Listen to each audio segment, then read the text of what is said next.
So yeah, I think impotence is really overrated, honestly, unless you're like a flamingo. I did press record already, and you're doing it in a way where it's gonna. I'm not even gonna edit it out. You know, You said doing it. you're gonna sit here and talk about Big J and his impotence. I don't think it's appropriate for the podcast. But what's going on, everybody? And welcome back to another episode of Wrestling with Tomorrow. This is episode 33, where we talk about comebacks after setbacks. I am your host, Mike Kinney, and with me today, I am your virile co-host, Randy Herrig, to my impotent host, Marty's Glasses. And sidekick Mike Kinney today. I decided to tag along with Jeremy Martin's Glasses. You can find us. We are all over the social medias of the world. You can find us on Instagram at wwt.pod. You can find us on you can find us on TikTok at Wrestling with Tomorrow. Randy, where can they find you on social media? Well, of course, you can find me on Facebook, Randy Herrig. If you haven't figured out the name by now, you're kind of fooked. You can find me on Instagram, Randy_Herrig_Wrestling W. Tomorrow, the girthiest, flashiest, and your grandma's favorite handle is this one right here. Also, YouTube. Check it out at Randy Herrig, WWT. Every once in a while, you might find a little surprise nugget that I left for you. Maybe not. You didn't say what the handle was for Instagram. You put it over, but you never actually gave it to us. See, I got to leave you wanting it. You want me to give it to you? Yeah, I want you to give it to me, pal. Give it to me, baby. All right, Randy_Herrig_Wrestling W. Tomorrow. And when Mike looks back at this and realizes that I already said that, he's going to feel like a horse's tailpipe. Did you really? So this time will not be a audio or otherwise. It's just his head is up his shitter. I'm reading through our format. Ram it up my shitter. You can also find me on the social medias. Dr. Pepper. Find the social medias of the world. I'm on Instagram at Gator McGraw, MAGRAW. I'm on Facebook as well, Mike Kinney. You can find me over at KinneyConfidence.com. If you're looking for a speaker for your next event, I'd be happy to come and speak at that. I'm also on YouTube. This exact podcast, if you're watching it on YouTube and you haven't subscribed already, shame on you. Please do that and follow along. Naughty. And last but not least, this podcast is also on Patreon. We are filming one of our bonus episodes tonight. We are doing urban legends, our top 5 favorite urban legends apiece. I have no idea what Randy's going to talk about, and he has no idea what I'm going to talk about. But every single month, we have an extra bonus episode in there for you that has nothing to do with nothing. We just like to bullshit sometimes, and that's where we're going to do it. There's all kinds of extras over there. So if you want to follow us along for free on Patreon, we'd love that as well. It's patreon.com/wrestling with tomorrow. I hit all the high spots, big guy. That means it's time to talk about Lucha Union. Hey, Lucha Union. Wah, wah, wah. Second show in the books. Yeah. I'm astounded still. We're a week out now, and Since it happened, very astounded about how things happened, and just everything was off a little bit this time. It was, but before we get into all of that, let's first and foremost, I want to thank the wrestlers. I want to thank the staff, the crew, our sponsors, the fans, and last but not least, the El Pro Ballroom. It wasn't exactly the finale we were hoping for. And the really crazy part about all this, if you listen to episode 32, we were live at Lucha Union. You could tell. I went back and I listened to it because I felt good that day, but there was something off. And you can tell by the way we talked about the show and how we were going through, what we were really talking about was the trials and tribulations that come with running a live event. And we talked a lot about what can go wrong. And brother, everything that could go wrong that day basically did. Even the 8 Ball called it. Yeah. Even the 8 Ball called it. But just hiccups the week before, hiccups the day of, and we just never were able to stop hiccuping. And unfortunately, anybody out there that's promoted a few shows out there knows that sometimes there's no rhyme or reason. Things just go sideways, and like I told you before, Mike, I feel bad about it. I wish there was something that I could that pinpoint that I did wrong, or that you did, or that we didn't do the best we could, and I can't find it. Well, It's just simply one of those things where we're going to Murphy's talk. law, and Murphy's Yeah. an asshole. Yeah, that's true. What can go wrong will go wrong. But I do think, we started doing some Randy's hot tag. I think now is the time, Randy. It's time for Randy's hot tag.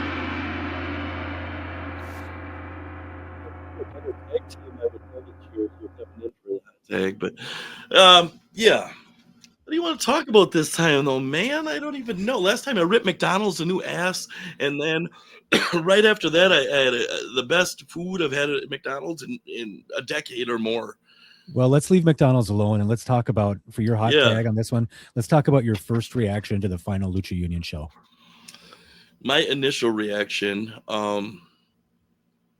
as soon as we finished the show, you and I were all over the place all day long. Some things really excited about, some things turning sideways, some things this, that, and the other, just trying to hold things together, do them the best that we can, and all that. My initial reaction when I watched that main event, and if you missed that main event, you missed something special, because we feel like we didn't send the show out and send the building out the right way, but that match was fire. Well, let's talk about that match real quick. For those guys that were in it, I told them how much that meant to me, because that was my first match in the building, and the crowd was into it. It was over at the end of the night after all of this shit went sideways. People were jacked about it, and I had a tear in my eye, and I thought, these guys had the last possible seconds, the last opportunity to do something, and they did me proud. So I made sure to tell them that, because that was a big deal for me. The match that happened as the main event was not the match that we advertised. Do we want to talk about why? I mean, without talking about why, we could talk. But I mean, we'll come back to it. It's your hot tag, brother. Yeah, and see, that's what I was saying. Like, after all the things, we did get to see some old friends again. That's always a treat, and it's something that happens less and less over the years as we get busy doing other things and whatnot. But that little bow on the end of the show, it was very special for me. I made sure to tell those guys, and I thanked them a lot for coming through with that and finishing off the show and the building in an honorable, good way. The show was nothing at all like we had planned, due to many cancellations and different problems. There was some car trouble that people couldn't make it. There were different things, so we're scrambling to find people at the last minute, and changing matches around to make things fit and flow better through the show. So that's a whole other thing, and people that run shows know too, that's kind of a thing, and sometimes it's real crapper to put a show together when you lose just the wrong pieces. But yeah, man, we could. That was my initial thing with the show. That was the first thing I saw, and then we were tearing down and trying to get out of there. And Shane and his guy, the girls guy, they were all trying to get that stuff tore down and get out of there. And but I will say, another good hot point of that was that Edgar and his family there that owned the ballroom, they knew the attendance was down, but they were still so happy with what had happened there that they made sure that we knew that too. So for everybody that doesn't know, we ran that show. So there was 2 Lucha Union shows in total. The one that happened last November, our first one, we drew such a large crowd that we ran out of chairs. We fully expected that to happen again last week, and unfortunately, we drew less than a third of what that number was. And and I lost financially. I lost my ass on that show. I don't know. There's no fancy way to say it, and that's the truth. I don't want I'm going to talk a lot about that. I'm going to talk a lot about there's some personnel issues that I had. I want to talk about without naming names. I'm going to talk about my feelings on that later on. Sure. But it wasn't all doom and gloom, man. I had, No. First of all, let me just say this. There was a lot of good that came out of that night. All right. First There and was, foremost, and that's the thing we can't forget. let's talk about the high points here. First of all, we got a lot of really good footage, not footage of the show, but footage of backstage and stuff going on. And we're gonna, I'm working on that El Pearl ballroom or slash Terp ballroom mini documentary. It'll be a 4 or 5 minute long thing for Instagram and YouTube. But we got a lot of footage, which was great. We got a lot of photos, which was great. My favorite thing that happened, actually, I shouldn't say there wasn't one thing. First and foremost, I got to reconnect with some fans that I hadn't seen or talked to since I was actively wrestling in the early 2000s. There was a wife of one of the wrestlers who was a fan back then who brought me one of my 8x10s that I had signed for her in probably 2006, 2007, right in that time frame, and blew my socks off. I totally did not see that coming, and I was so just honored, I guess, and thrilled that somebody cared to bring that with to show me that they remembered me. And I was honored. And Oh, dude, that's some of the good stuff in life. Those little things like that you don't expect, and you can't do anything to earn those, and you can't. Yeah. But yeah, no, I wasn't trying to cut you off or nothing. But that's important to recognize that sometimes those little things happen, and that's the magic in this life, I think. Yeah. One of the coolest things that did happen, and I know you guys are all listening out there, I was approached several times by different people throughout the entire day. Some were part of the show, some were fans, some were people that we knew from back in the day. I mean, it just kind of like ran the gambit. But I heard several times people went out of their way to come and tell me, I listened to the podcast. It's genuinely helping me. Thank you guys so much for doing that. I'm fucking beside myself with just I don't know what to say. I am so thankful and honored that you guys listen to this, and it means something to you. And we're trying to do our absolute best with this. We're trying to grow it. We're trying to make this, a brand that we can hang our hat on, and we can't do it without you. We can't do it without you telling your friends about it. We can't do it without you guys continuously downloading this and listening to it and commenting on it and following it. Like, we're doing this for you. This isn't for us. This is for you. And for you guys to tell me that, to feel like you, first of all, to feel like you can tell me that, that's amazing. Thank you. Oh yeah, that you're very vulnerable when you're admitting something like that. Yeah. And Mike hasn't told me this. No. We've talked to each other all over the time since we've been doing this about, hey, someone came up and said they listened, and somebody said this, that, and the other about they were having a hard time, but I haven't heard this, so this is me hearing this firsthand a week out from the show, because we're not attached at the hip at the show. We're both running all over the place doing things, and we meet up and we're gone again. So I'm very grateful to hear that myself too, that it never ceases to amaze me that we can come on and talk about these things, and it seems like they hit home for a lot of folks, and it just goes to show what we say. Everybody's going through something. Like, they like our banter. They think that, we're funny. They like me more, clearly. They like because you eat too much on the show. But what the fuck you are? No, you are not eating on the show. Are you serious? What are you eating? Crackers. You have the noisiest possible food. Oh, hell no. F you, sir. Get your mouth away from them. Do you really think that I believe there's anyone out there that says they like you better than me? You gotta be you must be out of your goddamn mind. Oh man, but seriously, everybody, we do appreciate. I mean, it's just, I didn't expect that. No. I don't expect anybody to say thank you or to tell me that any of this means Oh, anything to them. But the fact that it's happening, the fact that it's growing, the fact that it's starting to gain momentum tells me we're on to something, Randy. I'm fucking We grateful, got dude. something. Like I don't even know what to say. I know. It's very cool. Oh my And god. we're just going to keep it going. Yeah. We're episode 33, for God's sakes. 33. That's incredible. I mean, and for all you fans out there, we really do need to start thinking about this as a collective community. What are we going to do together for episode 50? Are we going to do a live stream? Do a whole live episode?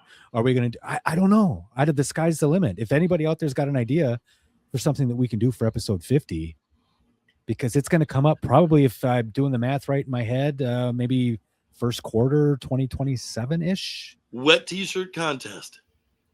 It's gonna be Jay colder than a mother. Yeah, Jay Barron's will win, Jay so Barron's. we don't have to worry about like judging, or it won't be a judging thing.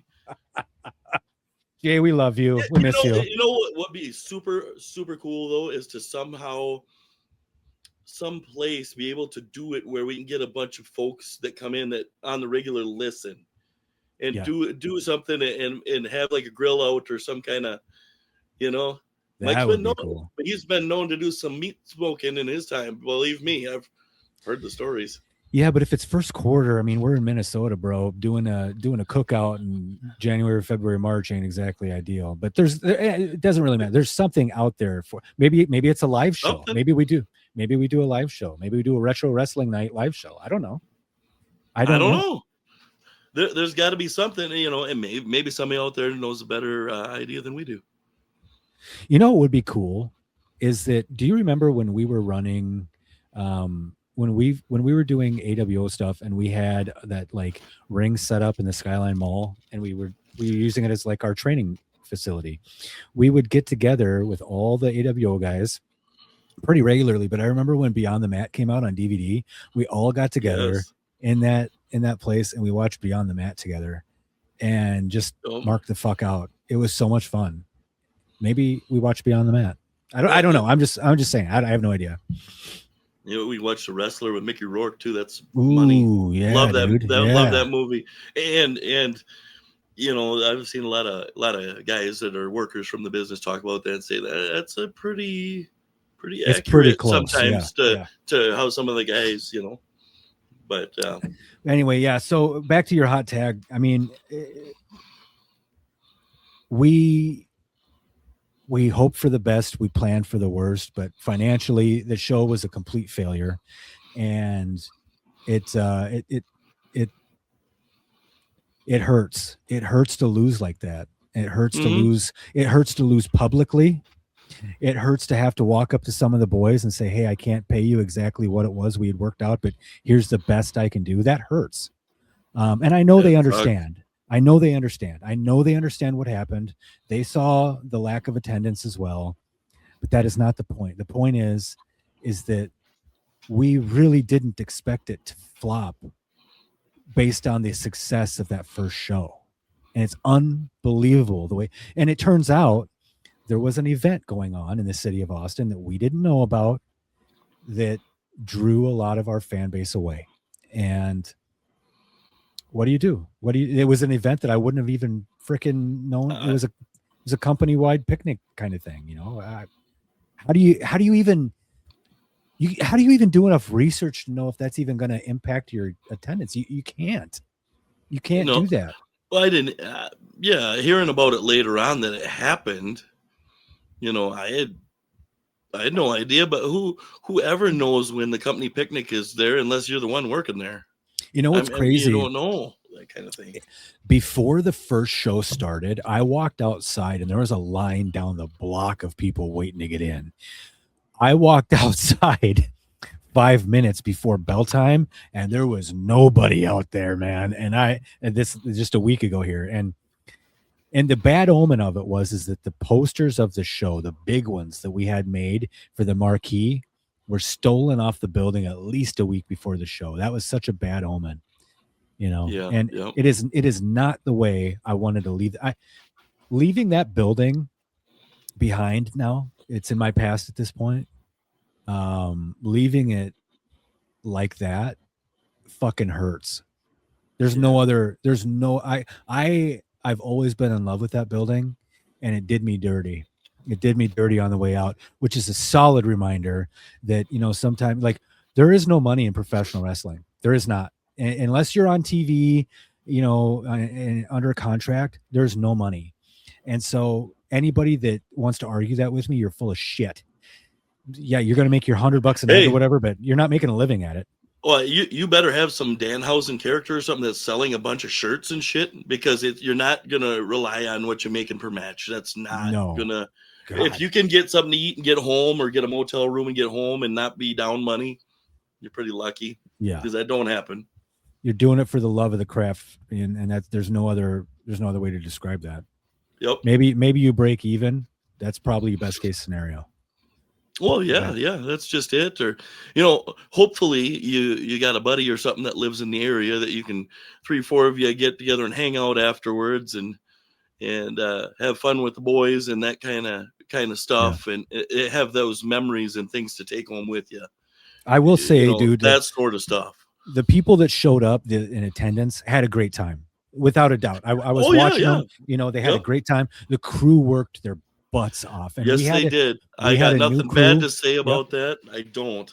So thank you to Storm Wrestling and everybody that came up from Iowa to help us out. All the help, fantastic. All the training kids that came up and they put even the ring up, but tried to help out extra. And then Mike is a mark. Notice I do we all knew that already. You're not telling them anything they didn't know. Hey, haven't you learned anything? Shane ain't paying you nothing to wear that. Oh, that's true. Get that son of a bitch off and wear the sweater vest. To hell with it. Oh man.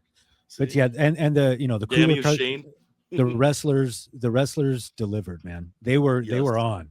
They were on. The show looked and felt professional. We created content. We brought people together. There were no matches where people were sitting on their hands either. Yeah. We changed around a lot of the show, this, that, and the other, who's wrestling, what's going on, and they were into it. The people that were there, I can't say enough about the crowd that was there too. They were hot. Yeah, you're right. The attendance wasn't where it needed to be. The financials were bad. The costs added up. The market did not respond the way we thought it was going to.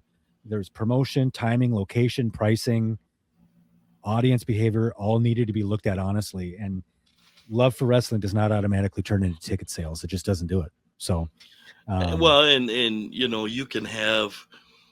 You remember when we ran at the brewery?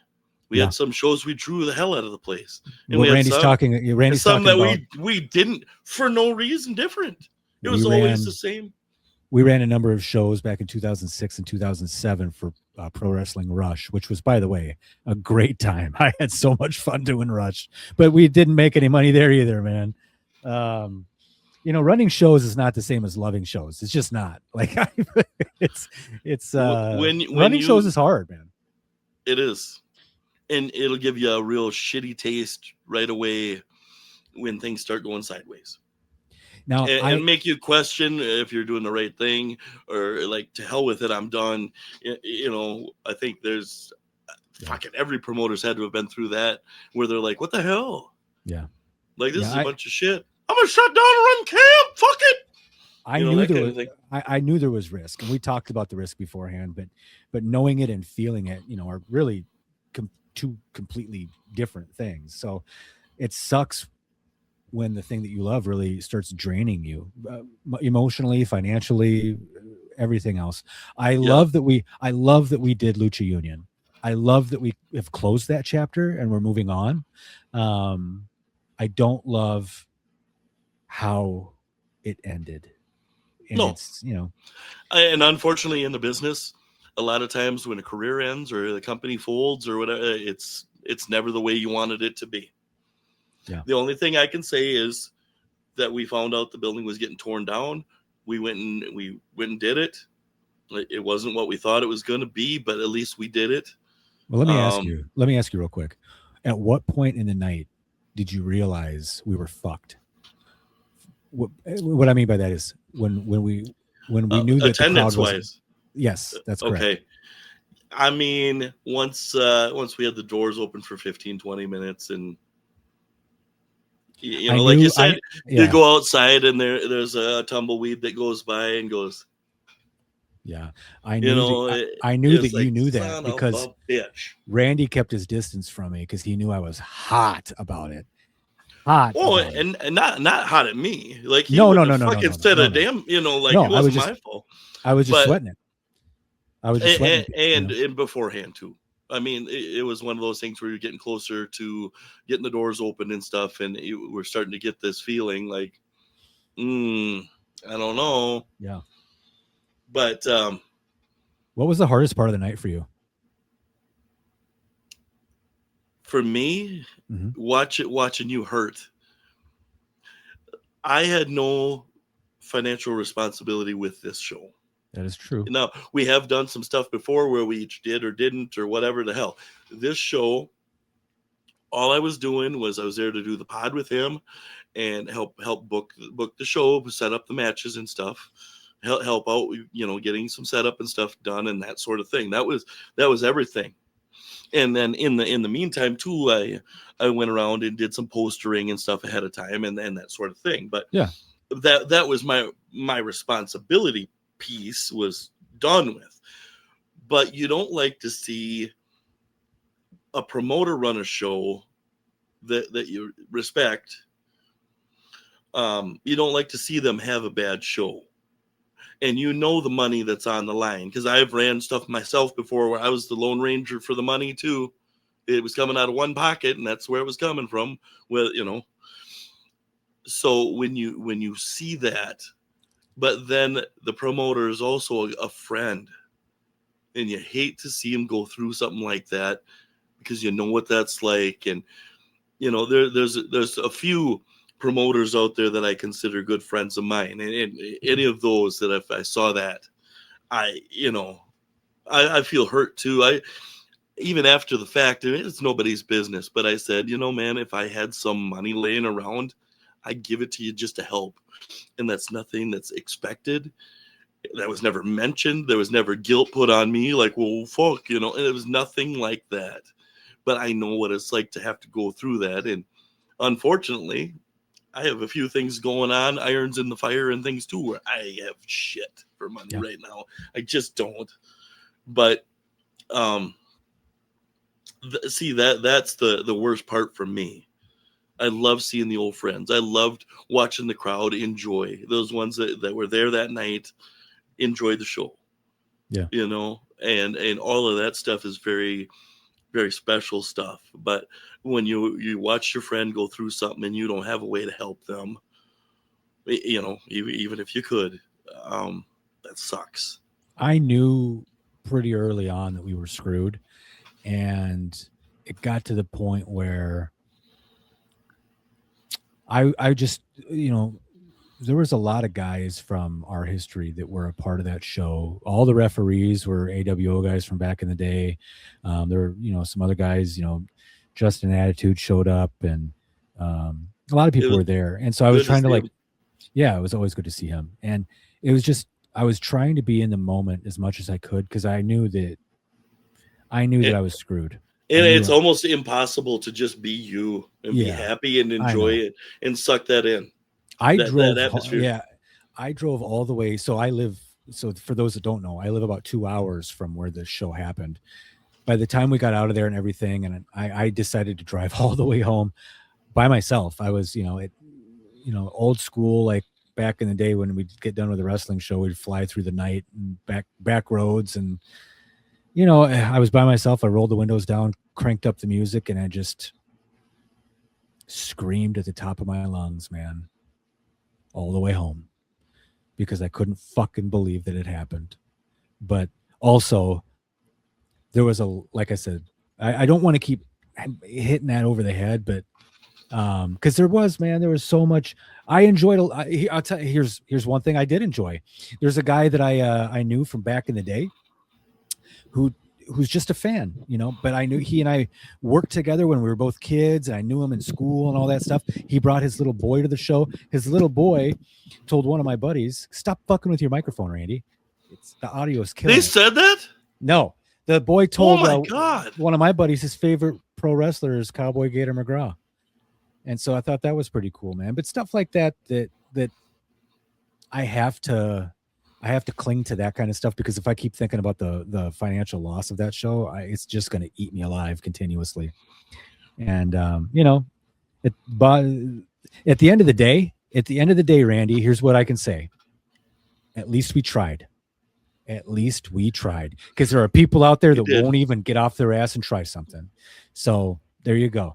Well, at least we tried it. Sometimes you win, and sometimes you don't feel like you did. But damn it, at least you got out there. And at the end of the day, when we're a couple old guys in rocking chairs saying, "Hey, at least we did that." Yeah, we don't have to regret later not trying and not going for it.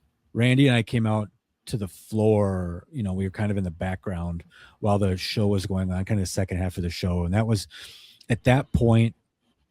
Was probably just kind of like being there with you and John and a couple of the other guys just standing in the back together.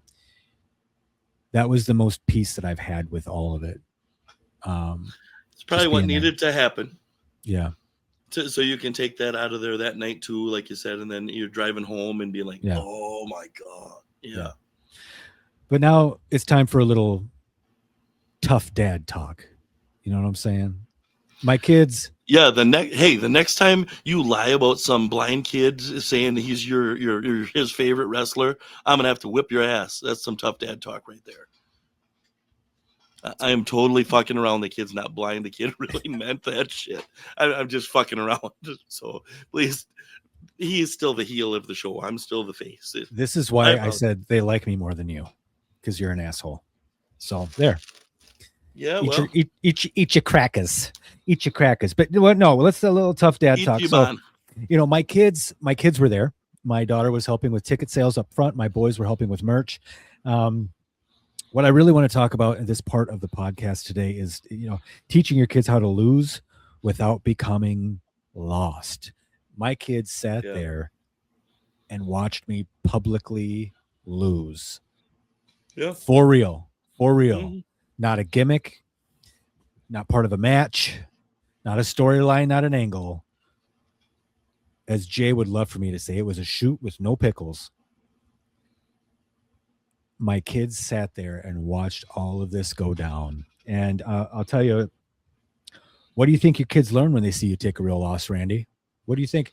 And I'm painting with a broad brush here. Whether my kids thought that or not is not for me to say. But if you take that moment and you expand it into your life and everybody's lives out there that has kids, if you're a dad out there and you're listening to this, what do your kids learn when they see you take a loss? And I'm gonna let you think about that for a second. I'm gonna take a couple of steps back. When I got laid off from UPS in 2021, I thought I was going to be there forever. I'd been there 14 years. I'd worked my way from the bottom up. My kids watched me suffer that layoff. And I remember my mentor, Steve, tell me, he said, your kids are watching you, Mike. Your kids are watching you. So everything you do from here on out, they're going to want to know, can you bounce back from something like this? And I did, only to be laid off 11 months later. I got laid off twice in 12 months. But my kids watched me do that. I took 2 huge losses within a year, and I had to figure out a way to bounce back from that. And that's tough. That's especially when you have small kids. I think it's the life's equivalent of boxing. They watch you get off the mat again and stand back up and try again. And go down again and get back up again. Kids are very smart and they're very, very observant. And I'm thinking too, you were just asking me, I'm sure they're sad. I'm sure they can feel the energy coming off you, the disappointment that it didn't go the way it should have and could have. You didn't have expectations out there that were so grandiose that you were not able to attain them. It just didn't happen this time. It wasn't like, well, we're going to draw 48,000 people and like we didn't have that. we were like, oh, this is gonna be a good show. It's gonna be fun. Yeah. We're gonna send the building away. We're having a smoking hot show like we did the last time. Sure. Then it went sideways. So to watch your dad go through that and be frustrated and sad, and you can tell in his eyes and his heart when he's around that this isn't dad. This is his dad that's suffering. Yeah. And I can tell that your kids would have noticed it too, because my daughter did. She was in attendance. Yeah. And like I said, I had nothing on the line for that financially or anything. But she said, so what happened? It was a good show. Yeah. You know, from a 16-year-old girl that doesn't really know that much. Like, she knows what wrestling is. She don't know anything about promoting it or the intricacies and all that. Yeah. But she's like, well, what happened? It was a good show. Like, why didn't it go off the way it should have went off? You know. So how that honest sort of thing, you know? How honest do you think you should be with your kids when you take a loss or when something doesn't work? How 100%, dude. 100%. Yeah, like, I think so too. There's a lot of things in your life you protect the kids from. Mm-hmm. When you find out that, like, someone's a child molester or there's some terrible stuff like that, you defend your kids to the end of the earth. But you don't want them growing up to think like we live in fantasy land and everything always goes perfectly. Sometimes things go sideways. Yeah. I told my girls before, both of them, I said, you will always be princesses to me, but the rest of the world will not treat you like that. So you need to go out there and you need to take yours. You need to advocate for yourself and do for yourself, you know, and show them who you are. Because just because you're your daddy's girl, and any dad that's got a little girl like that would understand what I'm saying. Yeah. She'll always be your little princess and shit, and rightfully so. And boys too, they're no less. But not everybody's gonna go out there and be like, well, that's my son and he's awesome. Mm-hmm. They're not gonna just do that. You got to go out and show them I'm fucking awesome. I think that there's a lot of things that are important when you're trying to be honest with your kids. First and foremost, it's great for your kids to be able to see you win in life from time to time. Sure, it is. You know, whatever it is, it's great for them to see you win. But also they need to see you lose and handle it the right way. You know, and there's some subjective material in there of like, what is the right way to lose? You know, I don't know that we necessarily know the answer to that, but I think in our heart of hearts, and it's very situational as well, we know that we have to set a good example as parents. And as dads, as specific as dads, as men, we are thrust into the role of being the providers. It's just, that's from a societal perspective, that's just who we are. And I'm okay with that. And I think that, looking back over the last week, my kids, have I handled it the right way? No, not all the time. I think that I've handled it the right way some of the time. But I want to let you know, and I want to let everybody know, that when you suffer a loss that cuts you to your core, and frankly, the Lucha Union one did for me. Yeah. It's okay to show your scars to your kids. It's okay to show them that you have emotions. It's okay. What is not okay is for you to dwell on it and become Eeyore and just, you know, scare them into not betting on themselves and taking chances when, because for me, Randy, the Lucha Union thing was a chance and a risk worth taking. I'm glad we did it. I'm fucking pissed. Yeah. I'm pissed we lost. Yeah, it was a shit the way it turned out. 100%. Yeah. Like, that sucks. But there's only one way to go from here, and that's up. And I'm going to rebound, and I'm going to come back again. That's my whole thing. My entire life, Randy, I've been kicked in the teeth, thrown in the mud, and stomped on. I shouldn't be here. I should have been thrown out with yesterday's garbage. The difference between me and yesterday's garbage is that I always refuse to quit. I do not quit. I do not have that gene. You got that fucking fire in your voice right now. I'm stubborn about it. I do not lose. And the reason I do not lose is because I always fight back. And if you're listening to That's this, I'm right. telling you, that is the mentality you have to have, because Get the life is going to fuck come back at you. up.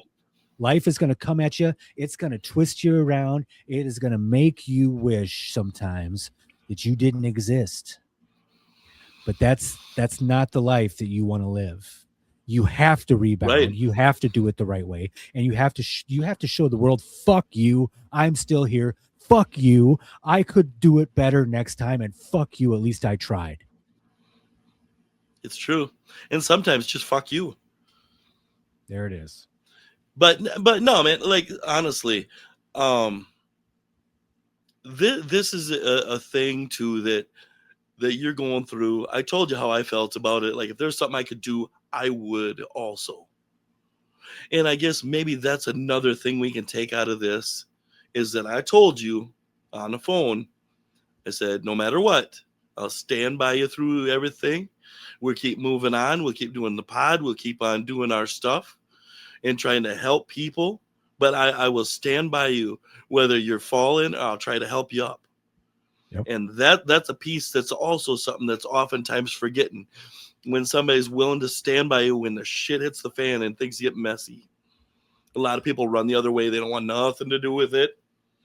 They don't want nothing to do with it. He's having a hard time. He's pissy. He's mad. He's sad. He's upset. Oh, whatever the fuck it is. You need a few to stand with you and just grab you by the hand and say, all right, here we go. I'm not ever going to come on here and lie to anybody. There's no value in that. No. But in general, you tell the truth, you take the hit, and you figure out the right next move. That's plain and simple. That's you fuck up in this life and you learn and you better yourself and you do that too. So also your kids see that too. I have been beating myself up, asking myself over and over and over again, if I had the opportunity to back out and go back, even a week and a half, and say, we're not doing the show, would I do anything differently? The answer is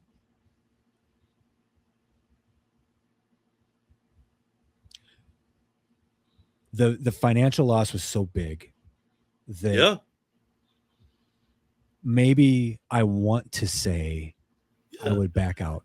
But I understand those self-preservation, Mike's a huge thing. If you could go back and not go through that, I don't regret doing the show. Of course not. Everything that we did, there was a formula, there was a template, there was framework that we used on show 1 that we repeated on show 2. We did everything the same. Everything. Yes. And that just goes to show you, for everybody listening out there, that sometimes, even when you have all the right wheels in motion, the wheels can fall off. Yes, it can. If they can, they will. But I tell you what, here's what I learned. I still know how to build something. I still know how to bring people together. I still know how to create moments. And I also know I can't keep funding things that don't make financial sense. That's just, the next chapter has to be built completely differently. You know what I mean? That's the thing, Lucha Union, fun time, 2 shows, came and went. In the wrestling business, you never say never, but that's not in the plans right now. We have other things doing, that the podcast and the speaking business for me are becoming the priority. Like for me, I'm not done creating. I'm just done bleeding. I'm done bleeding money to prove that I still belong somewhere. I'm not fucking doing that anymore. I lost an enormous amount of money over the last year trying to do a documentary. I lost publicly trying to create a Kickstarter about a documentary about me. That's a kick in the fucking mouth again. I lost money because I got hurt before my return match. I had to go to the doc. All I've been doing is losing money. Oh, just hemorrhaging. Hemorrhaging out. I'm done with it. I'm done with it. Yep. But I'm not done creating. And I've learned an enormous amount of lessons. And all of those trials and tribulations got me to this moment right here, right now. And I'm telling you something, it's lighting a fire under me to be maybe more conservative, but also smarter about the direction that we need to go from here on out. Sure. Absolutely. And that's an important lesson that, you don't learn that shit all at one age or whatever, you learn as you go. Yeah. Some lessons you learn earlier than others. Sometimes you don't. Sometimes it takes a few times. It just does. But here's another thing, Mike. When you want to talk about, like, did you handle the shit the right way?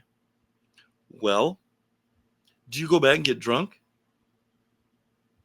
I have not drank in 11 years. That's my point. You had that demon. You fought that motherfucker. Okay, you got through that. And as shitty as this was, and the stress you had on you, the money, and anytime there's money, there's friction at home, whether it's even just bills at home and whatever the fuck, it bleeds together. Yeah. But you didn't go back and pick that bottle up again. And that's fucking huge. Because you could have. You could, driving home yourself, you could have easily stopped some fucking place. Nobody had known the difference. It's true. But you didn't fucking make that choice. I hadn't even thought of that. When you think back and you're like, my wife and my kids, my family, my life is all worth more than some sips of booze to forget that it was a fucking shit night. Yeah. But you didn't do that. So was it a complete loss? No. Financial loss? Yeah. Kick in the ass? Fuck yeah. Absolutely.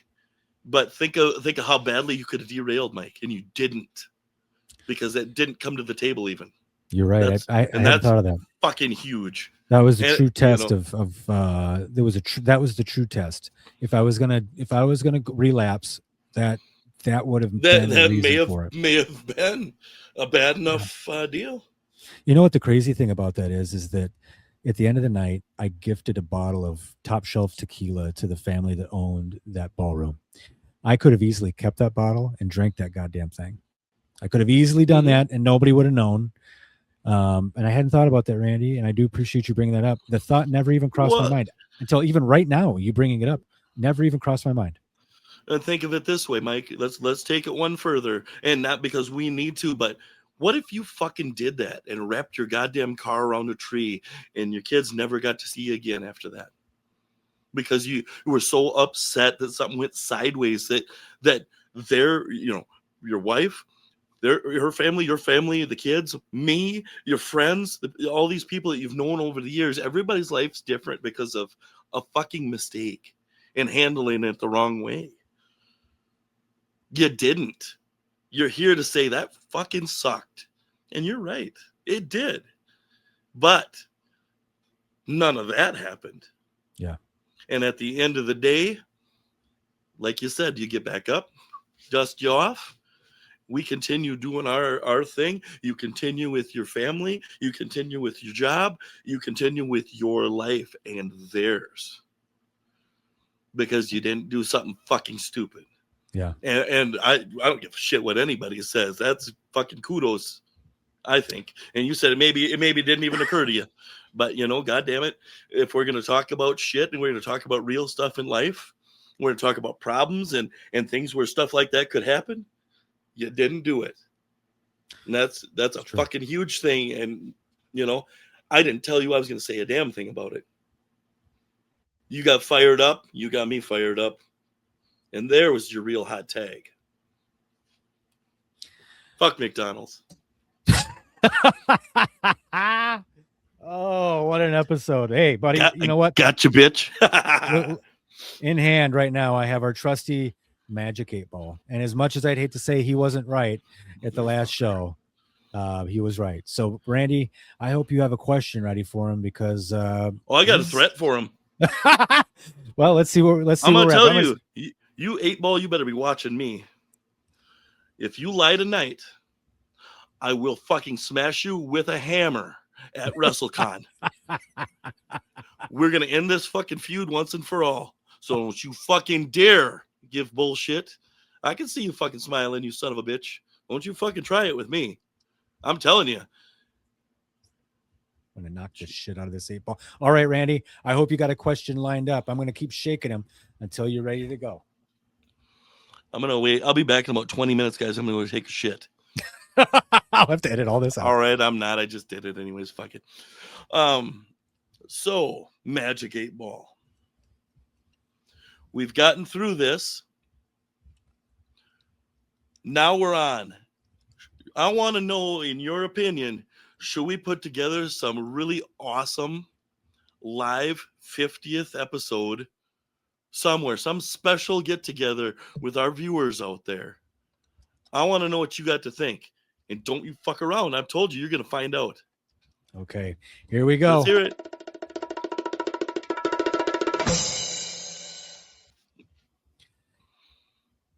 Better not tell you now. Your ass is mine. WrestleCon. Magic 8 Ball versus Revelation. This will be my final match. I'll leave my fucking boots in the ring. But that motherfucker, I'm going to take that little fucking dice thing out of the middle of that and I'm going to feed it to somebody. Rightfully so. You son of a bitch. All right. Well, you brought up WrestleCon, man. Let's tell the fans where they can find us. First and foremost, by the time this airs, I gotta check that out now. So we usually, just so everybody knows, we film this about a week and a half in advance. So this episode, yeah, okay. So when this episode drops, Randy, two days from now, we will be at North Star Pro in Albert Lee, Minnesota. We were doing my backyard. We are doing a live episode there. I am hoping that we will have all of our technical difficulties. Randy, I've seriously been researching how to make this happen so that we don't have any more technical difficulties when we shoot live. So I think I've got it figured out. So we're going to be doing a live episode there. We're also going to be filming our August bonus there. I'm not going to tell you what that is yet. You're going to have to wait to find out. And then I'm doing I think I'll be a commissioner or something like that evening, right? Or the sounds like you'll be the man there laying the law down. Laying the law down. Marshall Gator McGraw or the commission owner, or however you want to call it. But also, here's something for somebody. I will be in attendance as well. I don't have that kind of responsibility, so you can come up and talk with me. We can hang out and stuff. But he's going to do a sort of a flea market-y type thing where snacks and all kinds of stuff beforehand. Yeah. A little wrestling market thing. And your boy, I'm going to dig deep into my collection. I started doing it now. I'm going to bring some stuff out, have some good stuff for sale, some of the stuff that hasn't seen the light of day for 15 years.